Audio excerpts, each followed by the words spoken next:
Pada dua episode sebelumnya, kita telah membahas mengenai pembukaan dari surat Paulus kepada jemaat di Filipi. Kita sudah membahas bagaimana dia menyapa dan memberi salam kepada jemaat itu, dan juga kita sudah membahas bagaimana dia menaikkan ucapan syukur dan doanya bagi jemaat di Filipi. Kali ini kita akan melihat lebih jauh apa yang menjadi isi doa dari Paulus kepada jemaat di Filipi. Ayat yang ke-9, dia menulis, "Dan inilah doaku, semoga kasihmu makin melimpah dalam pengetahuan yang benar dan dalam segala macam pengertian." Di sini dikatakan bahwa dan inilah doaku. Paulus begitu setia mendoakan jemaat di Filipi.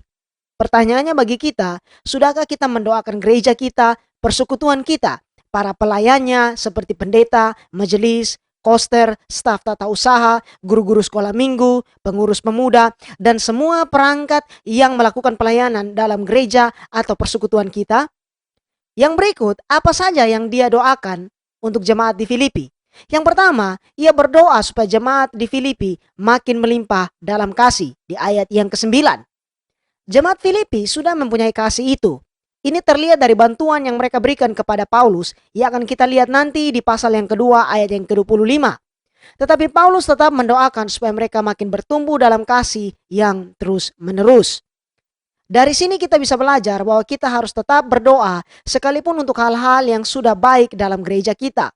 Kita cenderung untuk hanya mendoakan hal-hal yang kurang baik atau tidak baik yang terjadi di dalam gereja atau persekutuan kita untuk menjadi lebih baik.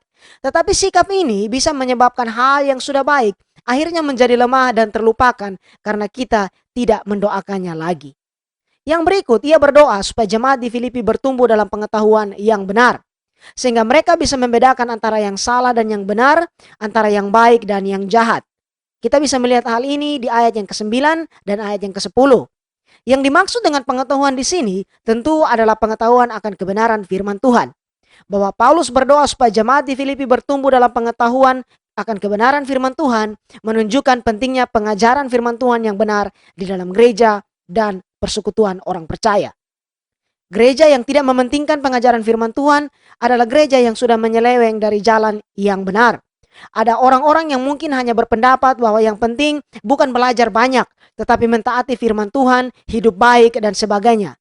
Tetapi ingat bahwa di ayat yang ke-9 dan ayat yang ke-10 itu menunjukkan bahwa pertumbuhan pengetahuan itulah yang menyebabkan kita bisa membedakan dengan baik antara apa yang baik dan yang jahat, yang salah dan yang benar. Kalau kita tidak bertumbuh dalam pengetahuan tentang firman Tuhan, maka kita akan cenderung menganggap yang baik sebagai hal yang jahat dan yang salah sebagai hal yang benar. Hal yang penting untuk diperhatikan bahwa Paulus mendoakan jemaat itu supaya mereka bertumbuh di dalam kasih dan juga supaya mereka bertumbuh dalam pengetahuan akan kebenaran firman Tuhan. Memang kedua hal ini harus bertumbuh bersama-sama. Kasih tanpa pengetahuan atau hikmat akan menjadi kasih yang memanjakan dan merusak. Karena kita lihat di dalam firman Tuhan dikatakan bahwa firman itu berguna untuk menegur dan memperbaiki kelakuan. 2 Timotius pasal yang ketiga ayat yang ke-16 dan ayat yang ke-17. Sedangkan pengetahuan tanpa kasih akan menjadikan kita seperti orang-orang Farisi yang begitu gampang menilai orang lain tanpa memberikan solusi. Karena itu perhatikan supaya kita bertumbuh secara seimbang dalam kedua hal ini. Ia berdoa juga supaya jemaat di Filipi menjadi suci. Ayat yang ke-10 hingga ayat yang ke-11. Sehingga kamu dapat memilih apa yang baik supaya kamu suci dan tak bercacat menjelang hari Kristus. Penuh dengan buah kebenaran yang dikerjakan oleh Yesus Kristus untuk memuliakan dan memuji Allah. Menjadi suci atau tak bercacat di sini sebetulnya sama artinya dengan penuh buah kebenaran di ayat yang ke-11. Sedangkan buah kebenaran itu dikerjakan oleh Yesus Kristus sendiri.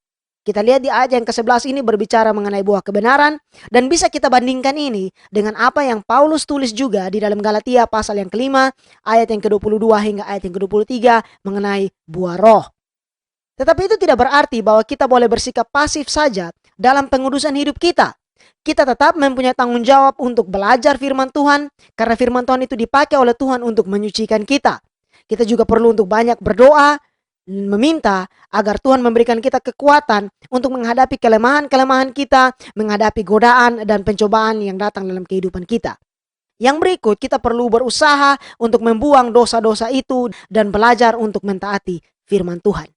Tujuan dari semua ini adalah untuk memuji dan memuliakan Allah. kembali kepada ayat yang ke-11. Sampai kepada ayat yang ke-11 ini, kita bisa menarik beberapa kesimpulan. Bahwa kita bisa belajar untuk meneladani Paulus di dalam beberapa hal. Yang pertama, kita bisa belajar dari kerendahan hatinya. Yang kedua, kita belajar dari kasihnya kepada jemaat yang dia layani. Dan yang ketiga, kita bisa belajar dari kesetiaannya mendoakan jemaat-jemaat yang dia bangun.